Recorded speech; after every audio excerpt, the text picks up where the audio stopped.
thank you again for, joining us. I forget to tell you, man, listen, I sort of dislike how people be like, oh, send me some questions so we could talk about it. I'm like, bro, I want to keep you guessing. But I can still, make sure you know what you're talking about. Oh, no, that's fine. Of course. I mean, I'm used to people switching it up anyway, so. And like this, okay. So no, I just wanted just a guide, so I won't be. No, I know. I just was speaking in general. Completely thrown off. Yeah. But yeah. No, but we always have the cold opening. Welcome to Erryting Kool, because you got, the saying no, whatever bottle you think it is, it's Erryting Kool. Oh yes, I noticed that in the. Yeah. Oh, you had to do your little research before that? No, I watched the clip with the first clip that you had sent me with the guy, heavyset guy. Heavyset guy. Yeah. Are you talking about Reno? No. It was before that. Heavyset guy. He was heavy, man. Yeah, you talking about Funny Reno? Yeah. No, not the pizza guy. You mean Uncle Ruckus then? Oh yeah, Ruckus. Yeah, Ruckus, man. But I made it through, but it was.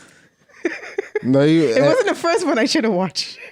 Yeah, I mean, the first one you could have watched, I guess. I mean, we have so much this episode. Right. Actually, this episode 60. No, 69. Actually, is it episode 69? Glad y'all find that funny. Yeah, I think it's episode 69, Hold on. I was supposed to have like a sex therapist or a sex expert for that episode, but I was like, nah. Let me do that. I mean, no. It could be episode 69 or episode 70. Yeah, it actually is episode 69. But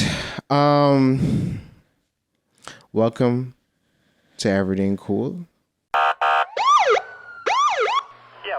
Do anything to scare your children. That's the last thing we want to do. We don't want to scare anybody. The tourists come over to chill on the beach, but they don't come over the hill where we sleep. We got nightmares and they got fantasies. No sanity, it's just insanity. My mommy hoping nothing happens to me.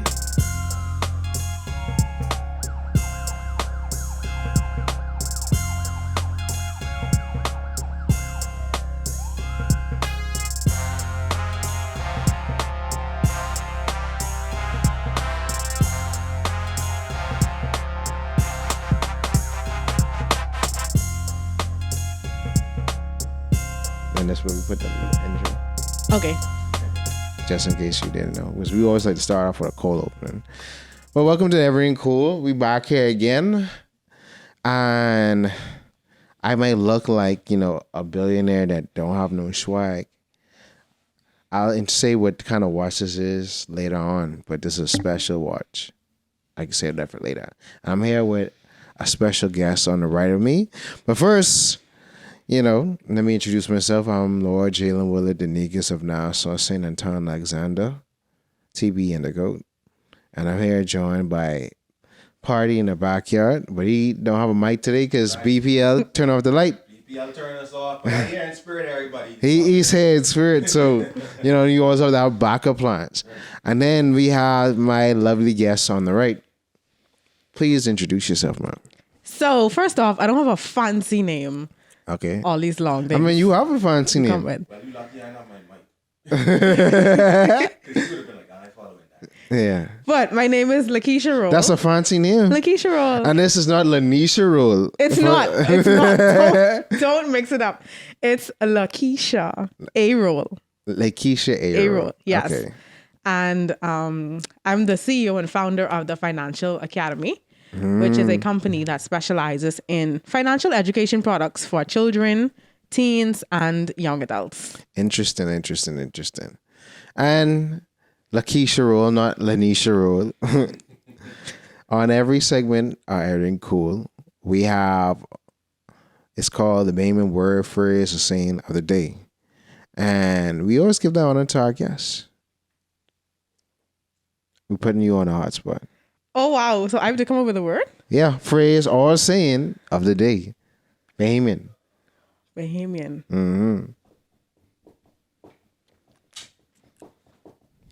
Man, the one I thinking about y'all already used. No, what word you thinking about? The first thing that come to mind is mother sick.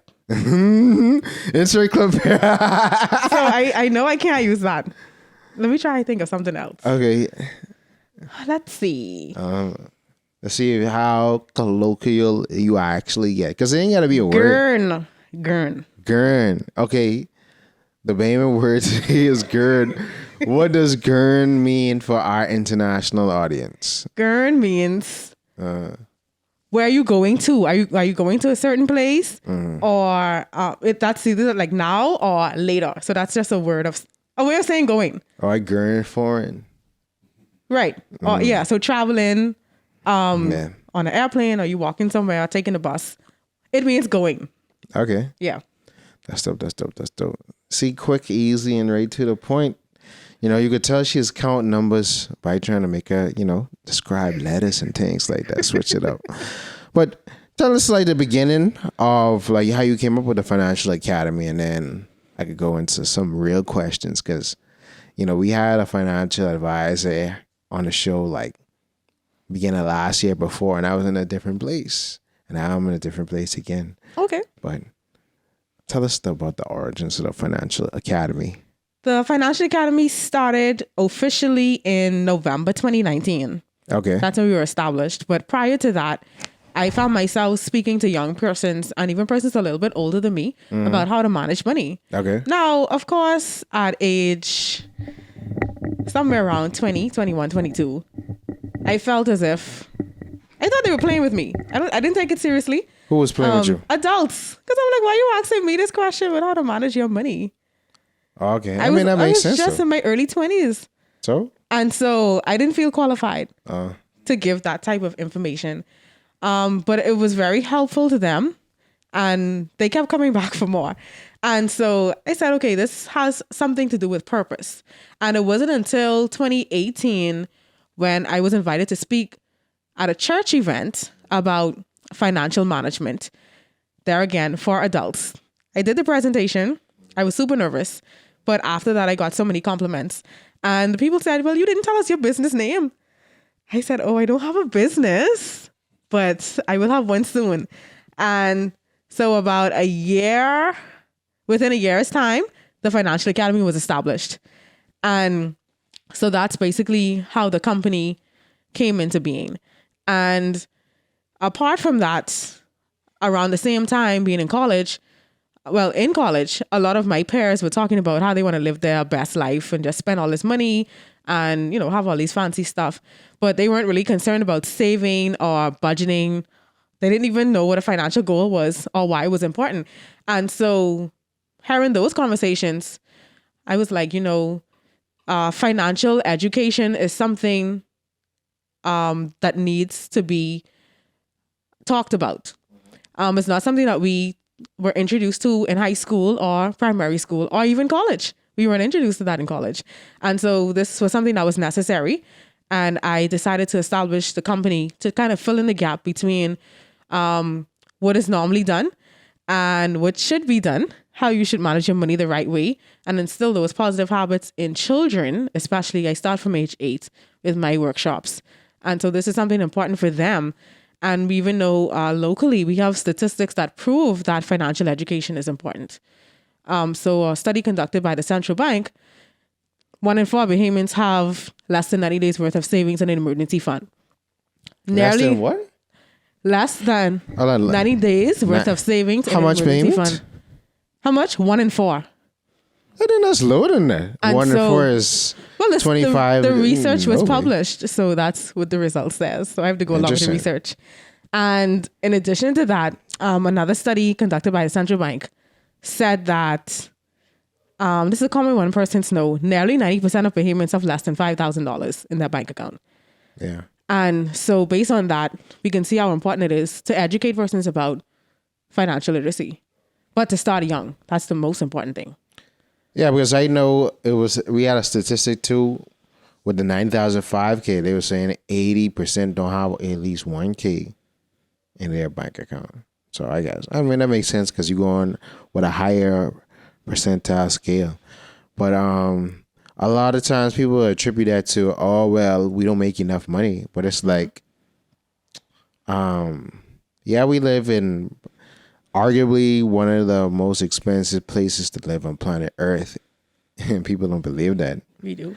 I think we really consume a lot of stuff that we don't need and overspend on just to be lavish and keep up with the Joneses. So, and that brings me to my point. You started this in 2019. Mm-hmm. And me being, I was telling you when we met up a couple of weeks ago, like, I started my financial literacy journey like 2017. So when 2019 and 2019 came around, I knew there was going to be some economic downturn because it was like in 2019, the last one was in 2009. There's a downturn in the economy every 7 to 10 years. So it's like, when it about to happen? Right. Mm-hmm. And then COVID came and then it happened. And it's like, okay, I expected this, but I thought I was prepared for it.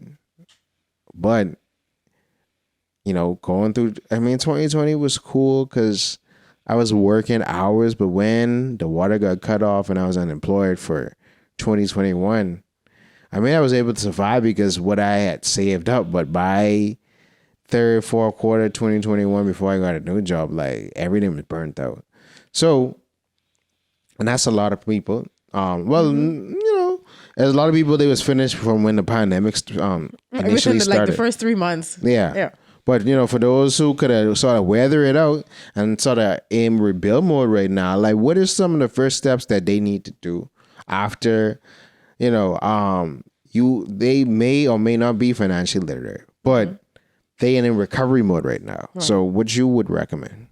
So the first thing I would say is to make a list of all of your expenses, because that's very important. That's where your emergency fund comes in to help you if something like this would come up again. So the first thing is you have to know what you're spending money on and how often you're spending this money.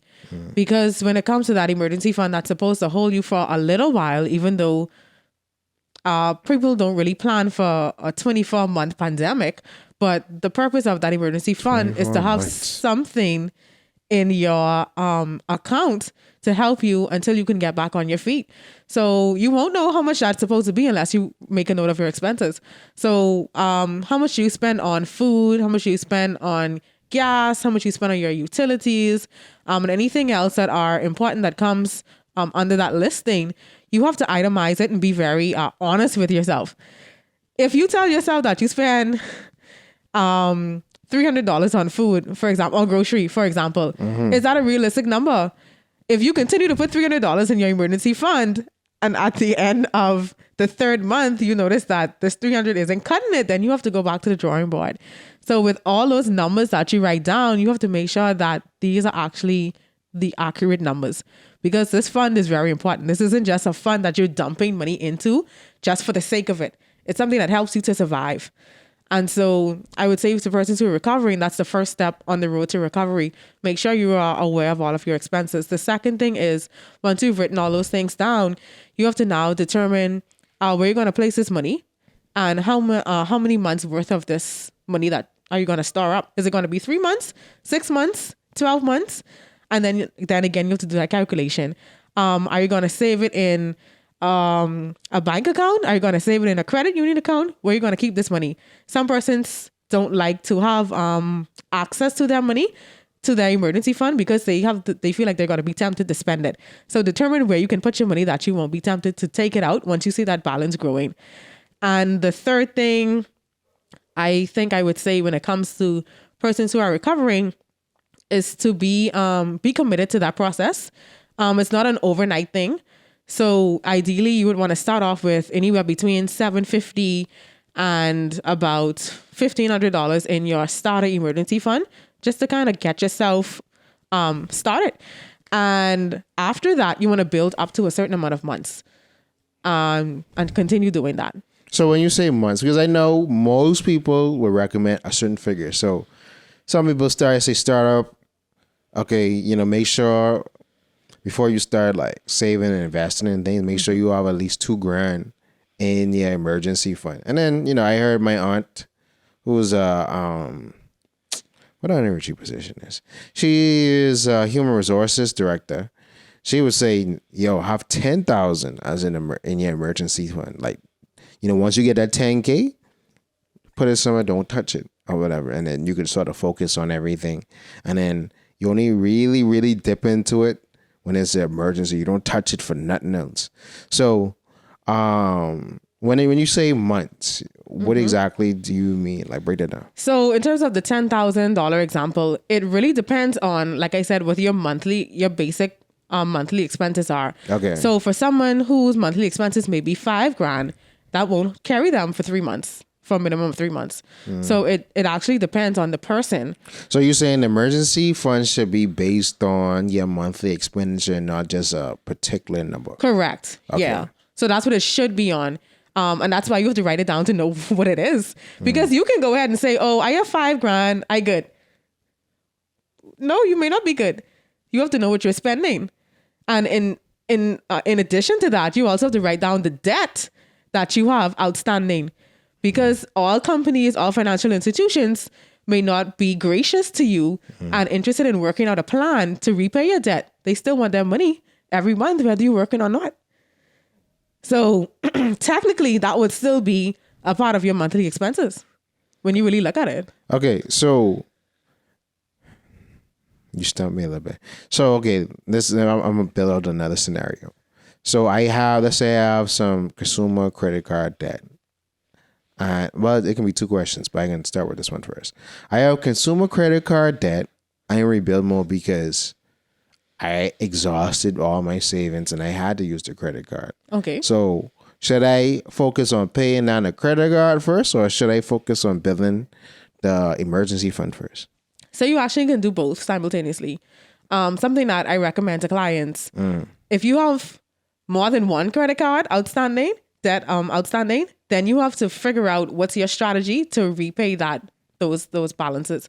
So what you want to do is, while you're getting your savings account off the ground, you want to also maybe look at the credit card with the smallest balance, try to get that paid off first within a couple of months, however many months you decide, and just build on it from there. So don't try to repay everything off at the same time. You have to take it in stages, because at the same time, you're still trying to save, you're still trying to grow your emergency fund. So maybe 20%, well, between 5 and 10% you can start off with if you want to put aside to save, but you also want to take care of your obligations as well when it comes to debt. Okay. So you're saying, it's basically, in a nutshell, you're saying you building your emergency fund shouldn't be like a one-time thing. It should be a continuous thing. Yeah. Okay. Continuous. Because, that sort of leads me to a rule I hold near and dear to my heart, the 50-30-20 rule. I love that rule. Which is like you live off for 50% of you live on 50% of your income, you save 30 and you invest 20.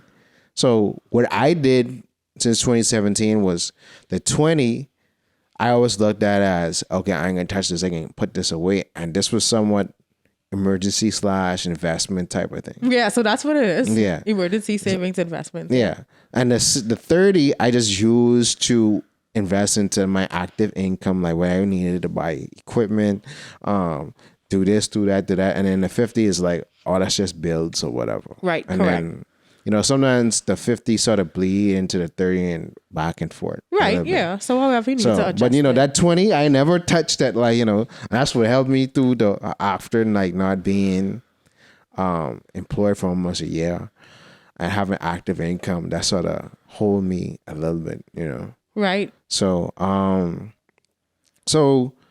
expand on the whole rule for me and how you could sort of use that to recover. Right. So the rule is called the 50-30-20 budgeting rule. And basically this rule is a guideline. It's nothing hard and fast that you need to stick to.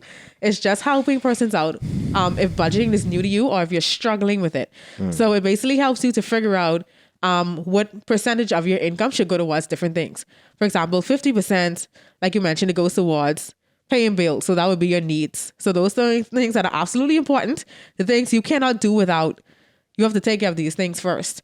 So that would be things like the utility bills, grocery store, transportation, however it is that you get around, and also shelter. So whether that's rent or mortgage payments. So you want to include all those stuff in that 50% category. When it comes to the 30%, that's where your wants come in. But as you mentioned, you use that for investing in your business. And so if you have to forego your wants to invest in equipment, go ahead and do it. No, but you don't But have... that's a want too. Because you- I want to make more, put money into something I can make more money out of. It's a want, but it's more an investment than it is a pure want. Like, for example, a want to be something you desire to have. It's nice, but you don't really need it. Or some people will consider that as vacation or fine dining or shopping, things like that. Fun things. So you can't put fine dining and vacationing in the 50? Because that's how I be thinking about it. I mean, if that's your need, then Yeah. it would fall under your 50%. Yeah. Because that's how I think about it. Because I think, like, when it comes to, because I don't like to spend, I'm a simple man. I don't like to just be splurging money. Like, if I buying something, it's because I need it or whatever. Or if it's something to enjoy, I always thinking about how this can benefit me. If it can help me to relax, it can help me. Okay, I can use this to do this. Like, that's how I think. Okay. Or like, even when it goes to like going out and enjoying people, I'm like, all right, I need balance. I've been working. I need this to get inspired and chill out. Blah, blah, blah, blah. Or like, yeah. I mean, the needs is okay. Well, my car get done. Sometimes a car costs more than what you have to do. The 50 says you have to dip out, change this, change that. But I need that car to go make money. Right. Right. But for me, how I be viewing things, I'd be like, bro, I doing the stuff because either it's going to help me make money directly or indirectly. Right. Or help me be comfortable or be in the best mind state. So maybe I may need to go to the chiropractor or go to the spa so I can be refreshed or, But I think all that is essential for me. I don't think that's just a frivolous one. Right. So the important thing is that you are including it in your budget. So wherever you're putting it, it's in there. It's accounted for. Another thing too, the 20% would be, like you mentioned, saving, investing, emergency fund. So the 20% would not be something that you touch because it's basically for your financial future.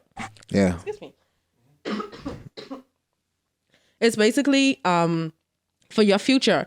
So you should not ever go into saving or investing with the mindset that this is something that I'm going to immediately withdraw, because you want to keep that there for a period of time. And so when you mentioned the 20% help you, it also helped me when I left my job last year in May, before really, really getting things started with the Financial Academy, officially as an entrepreneur. And I saw the benefit of it. And so that's something that I think people need to take more seriously and not just save when something is coming up. So if your birthday is coming up, if you want to travel, you have to save up for your ticket, for your hotel, to rent the car. But what about things that you don't expect? So some people did not even have a savings before the pandemic hit. And then they understood. A lot of people didn't. And then they understood the importance. People just starting to understand the importance of having multiple streams of income. That's a great point. And that's what it goes into. I didn't understand that until 2 years ago. Wow. What you Yeah. mean you didn't understand? I didn't understand. For me, that was never a thing. So I never thought about. So you always, before you became, I mean, even really before I was financially literate, I just like. I always save. I have my mutual funds going, all that stuff. But I never thought that. You needed. I never thought. I realized that from the last recession, and just when I think that really set home for me when I realized you couldn't make enough money just from working one job. And some people just want to, I'm going to work all that hard. But I'm like, bro, we going into a future now that if you ain't have at least maybe 2 to 3 active ways of making money and multiple other passive ways, that you're going to be screwed, because you banking on this one thing that you're going to clock in, and you feel like, because even in my mind now, I'm like, even though I work a 40-hour job, I can be like, bro, I got all this time. What y'all just be doing with all the rest of this time? We have 160 hours in a week. 40 hours, you going to work. I forget what the percentage was. 8 times 7 is what? 42. That's another 42 hours you sleeping. What you doing with the rest of the hours? You have at least 3 days worth of hours you could be doing something productive, bro. And it's like and I already subtracted work and sleep. And I'm like, I can't just be sitting there. I have to be doing something active. So that's very interesting that you say you never thought about that. So you just thought you was gonna, hey, work and then I could be straight. Basically. Yeah. Now, what I would say is I wasn't unproductive during all those years. So I've always been like studying for an exam, just trying to get that promotion, going to the next level. But still linear one stream because you're just trying to get to the highest point of that one, Yeah, so that was my plan. And like I said, I had mutual funds, saving, all that good stuff, emergency fund. Well, that wasn't one stream of income. If you had a mutual fund, you were still making possibly, I was, but it was in a company pension plan. Yeah, so it wasn't something that I had easy access to. But no, it wasn't a thought to say, you know what, I need multiple streams of income. So it was not until I was sitting on a job that when I started to get frustrated, I knew that wasn't the answer. And I said, it has to be another way. And so I started thinking about other streams of income, of course. And then that wasn't the original idea behind starting TFA, but it was a thought. And I realize now how it's important for that. Yeah. So I teach the children about earning additional income as well, because that's something they need to learn. They don't need to grow up like people like me who wasn't thinking about that at their age, especially. And so, yeah, it's really important. So we weren't made, I'm understanding now, we weren't made to live off of just that one source. Indeed. So we about to take a quick commercial break, and we're going to come back when I ask Miss Lakeisha Rolle, how do I become a multi-millionaire? We'll be back on Erryting Kool.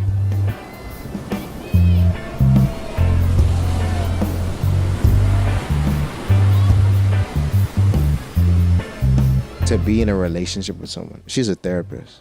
And I was like, I feel like you should be completely healed. And she's like, no, you should, your relationship to where you and that person growing so you could halfway heal while you're in a relationship. I don't agree with that. Yeah, I didn't agree with that too. So don't come to me halfway, because I ain't taking that on. Yeah, tomorrow gonna be good too. Nah, I'm not taking that. But like, I understood her reasoning, but I was like, I don't know how I feel about taking someone's burden on. Yeah, because I didn't want to do it when I was in myself or whatever. And yeah, so we're back. We're gonna keep that last tidbit in. So, how do I become a multi-millionaire in the Bahamas?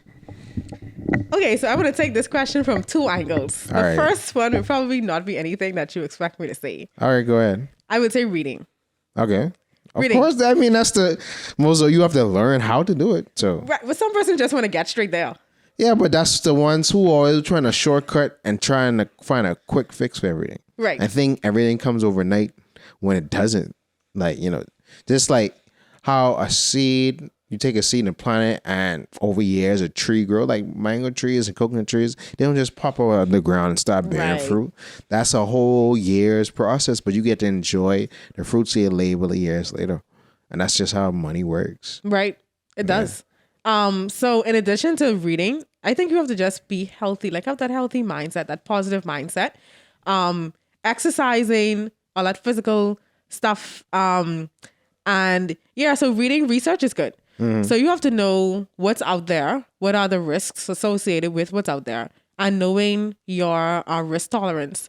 So basically, you just knowing how much risk you are able to take at a certain time, at a certain point, based on your financial situation, because you may want to go out there and invest in something that is super risky, but your income may not allow you to do that right now. You may not be able to take on something that's very risky. You have to start off a little conservative first. But definitely locally, we have lots of investment opportunities that persons can participate in. So I've heard people say, well, ain't nothing here for me to invest in, but that's not true. So you have something that's called BGRS, or Bahamas Government Registered Stock. Okay, like And- the government bonds. Right, government bonds. So issued by the central bank in a few months. You'll have to go through a broker dealer to do that, and not going directly to the central bank anymore. Hold on I read about that because they either central bank sent me it or Yeah, so the central bank people that- sent it out to person too. Yeah, I read it and I was like, so because I know you could have directly do it, and I had a mutual fund at Leno Bahamas. Shout out Leno. I need to bring some more money to you. And they would be like, oh, you could purchase it through us, but you have to do blah blah blah blah blah. But like, you know, shout out Buford, the shadow hand, everything I do. Like 2020 August, he was like, bro, the central bank offering bonds, and we bought some. I bought some then. And like, fill out the paperwork, blah blah blah blah. Cool. And I know Mr. I think what is the first name is, last name is, but President Leno, I forget your name. He was like, you could buy the bonds through us, and then you just have it a part of your portfolio. So so I guess like the central bank was saying, because they want to meet global standards, they wanted you to go through brokers, which is like agencies like Leno and Right, those correct. to for them to get the bonds for you and things like that. So and I wanted to ask you about that, but now that we get into that a little bit. So why would you think made them sort of make that transition? As they said, global standards. Okay. And so, we want to be on the same level, or, as close as we can with other countries and the way they do business. So they And- don't do business where people could actually just connect with the central bank? Well, I'm not able to answer that question, Okay. but I guess too, they wanted to make it a point where persons who already have those portfolios set up with different companies are just able to purchase it straight from there, as opposed to going through the central bank. And the central bank is also the regulator, so they have so much things on their plate that they could just push that over to the registered broker dealers that they already have available.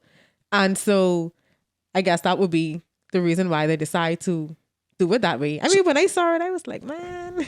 Yeah, because I was like, so y'all gonna stop announcing public offerings and just So it'll still be announced, but you'll have to purchase it through one of those agencies, as opposed to directly going on the website, submitting your application form, and communicating with them. hey Leno, That's what it seemed the like. president, I gonna Miss Small, because my pa been calling y'all lately. I'm about to see y'all soon. I Just also wait have up for a me. mutual fund at Leno. Yeah, Mister. I keep on forgetting his name, and I It's had at a, the tip of my tongue, but I can't Yeah. remember either. It's right there. yeah. It can drop my head, but if you see this, y'all gonna see me soon. I can walk up in the office. I be like, it's me back after 3 years. Your prodigal son. But okay, so you have government bonds. What are some of the other instruments? Like we spoke about just now, mutual funds. Okay. So mutual funds can consist of those fixed deposit securities, also the government bonds of other companies. You also have equity or common stock. So you can also purchase a mutual fund that has like all of those things jumbled up in it. So you don't have to go ahead and purchase them individually on your own. Like I feel what's it's called in the U.S. It's not SB something. It's the word slipping in my mind, but it's basically you could purchase a stock where it encompasses a bunch of companies and is a low risk. Right. So they yeah. have different risk levels. Yeah. So you have low risk, medium risk, and high risk. Right. Okay. And then because people be like, okay, well, BizX don't really move. That's the trade-in market for the Bahamas. I think they're trying to make steps in order to make BizX a little bit viable. Well, I must say that their platform has really improved over the years. Okay. Based on the information that I researched there, download, and the information is presented in a way that is easy to read. And basically, if you have any questions, you can just give them a call. So they have all the companies that are publicly listed and traded, along with their share price, their market value, dividend yields, all those different stuff. And I think it's great how the information is there on their website, and also you get to see the performance of all of the companies. The annual reports are there, and so I mean, it's all about doing your research and asking the questions at the end of the day. So you think it's more because like I was been told for a long time, BizX it doesn't really go up, so it's better to just hop on when the companies do an IPO and just get it like that versus trying to trade through BizX? What's your thoughts on that? Well, you can also go through an organization that's called the Bahamas Central Securities Depository, or the BCSD. So they're also registered and transfer agents where you can buy and sell shares. Okay. So that's another option. Or you can also purchase, like when you said, when the company just has their IPO, you go ahead and you purchase shares that way. Yeah, because that's why I had the whole 20% too, because I was like, I know some of these behemoth companies, y'all in the red now. If it was in the pandemic, you might have been closer to the block, but it was in the red, and I was like, I waiting. And it's this little company that sit up on a mountaintop. I waiting for y'all. Because I know it ain't gonna be right now, but like, next 3-4 years, y'all get close and y'all do little partnerships with different TV stations thing, and y'all in like I know exactly what y'all was doing 4 years ago. But the little pony ruin things. But I was like, I waiting for them. And then you have companies like Awak X that came along that do more sort of crowdfunding. Right. Yeah. So you have those as well. And you also have their platform where you just go, you register, and you take part in the crowdfunding. Yeah, and then they have a lot of shares in certain companies that they're trying to bring into play. Right. So and then obviously you have real estate, which I know certain mutual funds have that option to where when they purchase properties and things like that, you have some equity inside of those deals. And then shout out to Matt. We had a realtor on like 2 months ago, and he actually came to mind. Yeah. Yeah, because he comes on in lectures for some of the courses that I teach. Okay. Yeah, One Oak, Bahamas, right? Yep. Watch out, One Oak, Bahamas. Crossover. But yeah, when Matt broke down, real estate is just a very expensive game to get into. So I always would save real estate for last, and having strategy with selecting in that market. So you have real estate where long-term investments, and you have a certain amount of units, blah blah blah. Y'all just watch it. We can link it right there. Watch that episode on everything real estate in the Bahamas with Matt. And then last but not least, you have the new age investment instruments, cryptocurrency, which has been like a buzzword the last, I'll say, well, recently in 2021 going into 2022, but it had a big boom in 2017 as well, in which I bought some crypto around that time. And then the new non-refundable tokens, NFTs, things like that. What's your opinion on the whole digital currency thing? Right. So digital currency, it's definitely the way forward. And when it comes to that, because things are still a bit up in the air, persons aren't 100% comfortable with. Yeah, but they don't know if it's gonna bubble. Yeah, basically. Well, like anything. Yeah. It's just that it's new, and everything that's new, you have more uncertainty attached to it. But when it comes to the whole NFTs thing, that's definitely what everyone's talking about right now. I'm still trying to understand it. So am I. So basically, what I've gotten from it so far is that it's a non-fungible token. Fungible token. That I said refundable. I Non-fungible. that allows you to purchase a certificate, more like of authenticity, to say you own this. Yeah, like the masters for music or whatever. And so when it comes to, I think, like sports. Hold on, let's pause real quick. Light it. Dun, dun, dun, dun. That's why sometimes I just like to plug these in. Thanks to BPL. Non-fungible tokens, non-fungible tokens, non-fungible tokens, non-fungible tokens, non-fungible tokens, non-fungible tokens, non-fungible tokens, non-fungible tokens. Now that the light is Viacom. So, where you the left? I started to say something about art. Yeah, the art, the certificate. And it's almost like I was going to say, Oh, right. It's like having masters in music or having a copyright. Yeah, so that's Yeah. what I found it to be similar to copywriting. So that's another reason why I didn't fully understand it, because if you copyright something, you trademark it, it's already yours. So where does the NFT come in? No, because they basically saying they selling the rights or having some agreement to where you would own the rights to the art. But then it's also attached to like digital products and art and stuff. Like, Yeah. and I was watching a video where this guy a few months ago, he got a certificate for his fart. Like, it was just so Yeah, you could sell anything as an NFT. It was so dumb. Like we could sell this as an NFT, like a picture of this as an NFT. This wall as an NFT. Maybe a podcast that never seen the light as an NFT. So it's just a way of It's just basically monetizing IP, intellectual property. right. So that's you know. so that's what it is. So I guess it makes it easier for persons to buy and sell those types of things in that Yeah. environment. And how it's digital, you could sell anything. Literally anything. Like if I wanted to fart and sell the sound as an NFT, I could do that. And the yeah, and those little images and stuff, those memes and all of that stuff. Yeah. So persons are doing that as well. So, you know. But yeah, because it was like, wait, this almost, it basically NFT is like selling fine art. Like, you know, it's a whole, like, you don't just sell a painting, it's a whole paperwork process and things like that goes along with that. Right.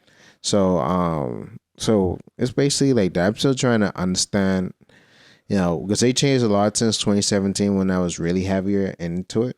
So whether, you know, the blockchain and whether you know, Ethereum blockchain or this blockchain and using the different wallets and things like that. So, you know, it's a slow process, but I just found myself, I was like, I really can't go too hard into this because I trying to dig myself out of financial. So I can't even think about investing in things. So I need to get out of this a little bit of debt, you know, get back to certain things, make things. And then the first step is reinvesting into my active incomes. And then I could go back into thinking, how do I passively invest? And rebuilding your emergency fund too. That too. I mean, I got it up. That is important before you invest in anything. Yeah. Because I got my emergency up back to like the 2 or whatever, but I know I need this continuously. Right. You know, Okay, do it as to long as where, you're working toward where it was 2019, because I was telling people like, I could have put down for like a nice car. Like if the pandemic didn't happen and by like mid 2020, I could have put down for a house by then. But, you know, that happened and whew. So, you know. But at least you had it. Yeah, and I know how to get it back and get it back quicker this time. So we talk about all the financial instruments and things like that. And this might be big talk for people that can't really understand these things such as investment instruments and, you know, diversification of portfolio and this fancy talk that we talking about. So now I think some what people can sort of grasp a little bit is, you know, we talk about balling on the budget. Like, you know, living on the budget. Like, what was your some quick tips besides like the 50-30-20 rule? Right. What are some of your quick tips of living on a budget? Like, what small things people could do to sort of, you know, if they make, let's say they make minimum, let's say they make $210 a week. How you make that $210 a week stretch? So first of all, you have persons who are predominantly savers and those who are predominantly spenders. If you are a major spender, you have to decide where you can curb that spending. If you know you're only making $210 a week and you're trying to make it stretch, you need to go ahead and figure out, how can I really make this stretch? Okay. What is important to you? What are you spending things on that are important? And what are you spending things on that are not important? What percentage of your income are you trying to save, if any at all? So that's where you have to start. Even if it's only 5%, take that 5% out first and see if you can manage on the rest. I know we spoke about, you know, the investments and all that stuff. You may not be able to do that right then, but at least, let's say, for example, if you save 5% of your income for a certain amount of months and you decide that you want to go to the credit union and open a fixed deposit account, you can go there, leave that money there, and you earn interest over a period of time. That's a very simple way that you can actually make that money stretch, and you don't have easy access to it if you are a spender. Okay. So, because I always just feel like it's been always a conversation that everybody always say we need to raise minimum wage, right? Right. And I never really pushed back on that, but I was like, I don't think people understand why they don't raise minimum wage. Because I always was like, I saw, I was watching some videos with some other like financial experts, and it was like, when you raise minimum wage, that means if it's the minimum wage, other people's wages go up. And what companies would start doing is downsizing, making things more automated. So yeah, we have higher wages, but less people are gonna be working. Right. Correct. So, and I was like, I don't think massively a lot of people don't realize that. Because as a company, yeah, they're incentivized to keep $210 a week because that's in budget. That's why it's hard for people to get raises and promotions unless they significantly impact that the company's bottom line. And even then, you can't even So with the 210, I always say people, okay, if you making 210, let's say you didn't go to college. And you're making 210 straight out of high school. The first probably 5 years, you may think, okay, I should either think about how I could sort of upskill. So maybe I need to go to school, or if depending on what kind of work I'm doing, figure out other ways that I should make money. So maybe I need to get a second job. Right. Because again, going back to after you then put in the 40 hours of sleep and the other 40 hours, 40 hours of work, that's 80 hours. You have 168 hours per week. You still have 128 hours left. You almost have 3 days worth of out. What is it, 3? Now it's some number, but we got added up somewhere. But literally, you have a bunch of time that you could do something else instead of just sitting home chilling or whatever. Yeah, you can learn a trade, learn a skill. Yeah. Even if you just enroll in courses online. Those free courses, they still have valuable information attached to it. And nobody would ever know that the course was free unless you tell them. And now you have access to free education at our vocational school. Yeah. So you can go ahead and learn a trade. Even if you just have free time and you don't feel like you need to do something, just go and check it out for a couple of weeks. You learn something. And before you know it, there may be a demand for that. And you can start making some extra money on the side. Exactly. Or just as simple as for men, learn how to be a barber just when you was in the teenager, and then transition. Women learn how to braid hair and do nails, little things like that, They sound little, but it adds up. Yeah. And some of those persons make some good chunk of money, and you'll be surprised. Why do you think we have this high expectation to be so much financially stable in a certain kind of place before 25? You meant generally? Yeah. I think because it's something about when you turn 30, and so within that period, you're trying to make sure you in this certain financial place, so you feel a certain way about yourself. You feel like you actually like an adult, right? Yeah. So adulting will still be happening, but you feel like, hey, I have arrived, or like I reached this point, and I could stand on my own type of thing. For me, I never really had an age. I had a value attached to it. So I knew at the end of however many years, I wanted to have this much money in my savings account, to prepare to have that down deposit for a home or whatever else I wanted to do. Take my vacations. So those sort of stuff. But I think somewhere between 25 and 30, you want to feel comfortable and that you're able to spend money without feeling guilty for it. That's true. Because, most people between 18 and 25, most of the times there's a desire to go to school. And if you can't go to school, they just be on a job, just trying to get by. But then that's why I don't understand the whole, and then again, I have to, check myself, because I'm like, when I make this point, I'm talking from a place of privilege. Okay. To where I'd be like, okay, you complain about 210, but it's like, that's basically beginner level or whatever. If you was making 210 when you was 17, 18, why you still making that same thing at 30? But, understanding, okay, well, most people ain't that skilled and know how that work experience where they leveled up and learned along the way and things of that nature. Right. Or, didn't take initiative to do certain things to where they got a lot of different varied work experience for a 10-year time, and did these things. So, so because like people often say, you can't live off a minimum wage. You can't expect grown people to live off a 210.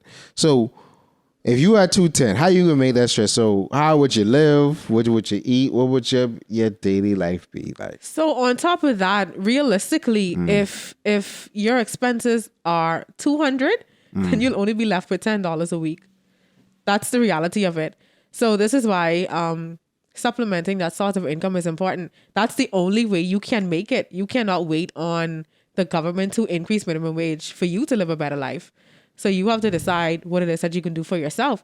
If all of your needs total $200, then you have no room to do anything else. So that means you have to take something off that $200 that, Well, some persons have children they have to support. And so this 210 is really tight. So this is why another source is important, because you have no wiggle room to do anything. You can't even do nothing for yourself. Yeah. And so this is why I truly believe that there is something inside of everyone that they can do to make money. That I feel that way. And so that's where purpose comes in. So what is your purpose? What can I do to make money? What am I very good at? What is not going to require me to have this huge amount of startup capital in order to get this thing started? So use what's in your hand. So that's what I like to tell people as well. And that can be a step forward. Yeah, because me and my boy Julian always talk about how he was just living to get by. Like, he's slaving to work, doing the same thing over and over again, complaining about, or I can't have this, or I can't have that. And eventually people always end up taking out loans for things. Right. That's the first thing. That's their go-to option. Yeah, because they're like, okay, I can't make this amount from the job. Okay, I need some money to, get me a car and then pay off the loan some way eventually. But then I still want to drink rum and TikTok on the weekend. So, so yeah, like, because I always say, I being financially literate, and I love that you're teaching it at, what's the youngest age students that you teach? Age 8. Okay, Yeah. age 8. That, you have to be financially literate. We had programs, you don't get them until like later on in high school, like J, whatever, when you learn how to start a business. But I think instilling that into children at a young age, you start to realize what actually money is. Not how money just solely works, but how your money can work for you. Exactly. So, Yeah. like I said before, I don't see that 30% as once. I only spending money on things that can help me. I ain't just spending just to spend. Maybe, might be out. We catching the vibe or whatever. And I'd be like, man, I just feel like, whatever the bill is, swipe or whatever. You have those days. Yeah. So I'm like, days. I have those days. you have a balance, but I'm saying like, but just majority of the times is always okay. Well, I only swiping casually because I don't do this often. Mm-hmm. Because most of the times it's always hard pressed, and sometimes you just have to let your hair down. And speaking on that, so living expenses. So how do you date on a budget? Not to share them. It's always is a money thing. I think people expectations sort of lowered over the pandemic, because the first thing I was saying during the pandemic is you can't have these hyper expect all us at the bottom, all us, barely touching the back. I ain't got no savings, you ain't got no savings. All us been out of work. So how you expect me? I ain't in the same part as you. Everything get reset. The big reset. I mean, you can't really say that now because everybody started slowly going back to work. And most people in recovery mode who was in, Right. But it's even still now, it's like, we can't take that big trip right now. I just started working 3 months ago after being off from work for March 2020, Right. So, what you got to say to that? How do you date on a budget? Post-pandemic, well, actually, we're still in the pandemic, but for persons who are recovering, I would say set up a Zoom meeting. Just joking. Set up a Zoom meeting. Just joking. No, but for real though, you have to be realistic with where you are financially. Can you afford to do this right now if you want to do something nice? And then that also depends on the places that you want to go. What do you want to eat? What is it that you want to do? How much money do you need in your budget to really pull this date off? So you don't have to spend lots of money. We know during the pandemic, everyone had to scale back. What do you mean everybody had to scale back? They ain't had You nothing. got to scale back. Well, in terms of, there was no, entertainment wasn't a thing. We were on lockdown. Yeah, I mean, you had entertainment because I had Well, we had like online stuff. yeah, and I heard a business owner that says he was doing house deliveries for certain items, and it was booming in the pandemic. I won't say what those items are, but yeah, people had to entertain themselves. Well, that's Yeah. not why I'm here. But I would say you have to take it small. You have to take small steps. Okay. But I think communication is where that comes into. So if you want to take someone out, you have to find out where their mind is. You have to find out the type of person they are, because the things they may want to go to the place all the way out west, close by the gates. I mean, I bet the thing is, So yeah. you have to know what their mindset is first before you even get into this. Or they 'Cause might- your budget they may break your oh, they budget. might want Airbnb on the weekends, like how people used to. you have to be realistic with what you can afford financially and what their expectations are. Okay, so like what my boy Jay said last year, you gotta shop in your own district, know your limitations. Right. Yeah, Right. Because You have to be very upfront. Okay, so where do you like to go on typical date? all right, sometimes you gotta just read people energy, especially men. You and one.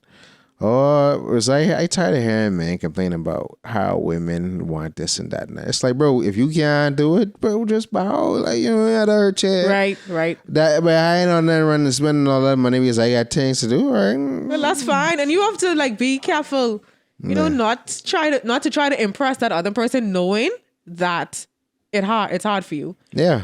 That doesn't make sense. See, I might look pop down, right? But I really pop down for real, though. Or whatever. Like, yeah, I dressing like a rich billionaire, but this is how I normally dress. I ain't got, simple watch. You don't even know what this watch is. Even though, anyway. But, so managing the expectations and then, doing the simple things or whatever. I think the pandemic really opened everybody's eyes to realize all the spurging and buying things for no reason and things that don't make no sense. Exactly. Yeah, because when push come to shove and your belly empty and this and that, no. And your lights off. And your lights off. You ain't got no food. You ain't got no water. You got to stay in that hotline or wherever, different place for the food distribution. Exactly. But you just been out on a date last week. Yeah. Like, you have to really think in those terms, because anything can happen at any time and you don't want to regret anything, any choices you made with your finances, especially not right now. If things are still up and down. Iffy. Yeah, we ain't really sure what's happening. So this ain't the time to be gallivanting. Yeah. No, it's not. You have to be very careful. Yeah, indeed. So, what are some of the final words you want to leave us with? Some last tips, any golden nuggets before we wrap up? Sure. I would like to say it's never too you're never too young to start learning about financial literacy. Of course. Yeah. So that's the main thing that I want to tell persons. And it's never too late to start unless it's a situation where you are to the race to the finish. Like, for example, if you're retiring in a year or two and you never put nothing aside for the 40 years you were working, then it's late. I would really like to have a conversation one day about how many people don't really plan for their retirement and how they financially are a burden to their children. Well, I don't think people are ready for that because conversation. Because a lot of parents expect that my child is supposed to take care of me. Yeah, and that's the wrong expectation because you took 40 years to build what you got. I barely fresh out of school. And I got to go through these trials, being a period of life where everything way more expensive. I trying to find myself individually, plus enjoy life, plus trying to build because now I can't use one income. I need to make two. So, and our generation is different. So we're focused on building. We're focused on investing. Yeah. And especially if we don't have a family of our own. So Yeah. it's our mindset different from their mindset. Yeah, but that even all that take money, and sometimes they don't see that because they like, well, you working, but it's like I ain't just trying to just work. Because they don't understand what we're doing. They don't Yeah. understand the value in it right now. And so that's the main difference. And another thing I would say is save as little as you can, but as often as you can as well. So never feel discouraged because you're not able to save something that you seem that's a huge number. If you put $5 aside, that's something that you're saving. It doesn't have to be 100. The thing about it is the central bank had or the Get Money Smart camera, they had a chart where you could save a certain number a week and you could have $1,000 in a year. Yeah. Yeah. So it's smart, simple. But if you realize, people, I looking at this camera right here. If you realize not to go to, I don't know if I should plug them places now, even though I cool with some of the owners. If you go to certain sad places on the weekend and you paying $20 entrance fee, and then you spending the next $50 in drinks, that's $70 right there. You know what I could buy for $70? This mic and this cord and this stand right here. I talk on Erryting Kool. $70 to get me one of these lights right here. $70 to get me the tripod. I can't get me the camera. I can't get me nothing. The cameras just be like a grand and thing. So, but I get set like all them 74 for weekends out of a month. $75 each weekend is how much? We can do the math. That's $300. $300 to get you a little digital camera. Or if you save that $300 and then come again the next month, you have $600. You do that the next month, you have $900. $900 bought me my first camera. And then, you good to go. $900 get you a whole mixing board, some recording equipment, or you even if you went in the media, some other equipment to make another business or things like that. Chef knives. But yeah. I said it. A sewing machine, all kind of stuff. It's a lot of stuff you could do. Yeah. Like, so it's like if we understand how much we consume and just cut back and be a little bit more disciplined, like, sacrifice now so you can live life later. And then everything will be cool.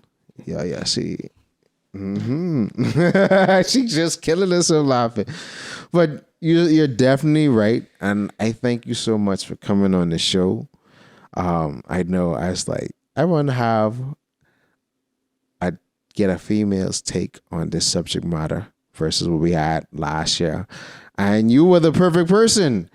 And I guess we get into our background story at another time. That's a no. Which camera are you looking at? No, you're looking at camera. It's a no. Well, thank you for watching Erryting Kool. Actually, you can find all of Lakeisha's information in the link below. And you can find her at the Financial Academy on what all platforms you on? The Financial Academy on Facebook.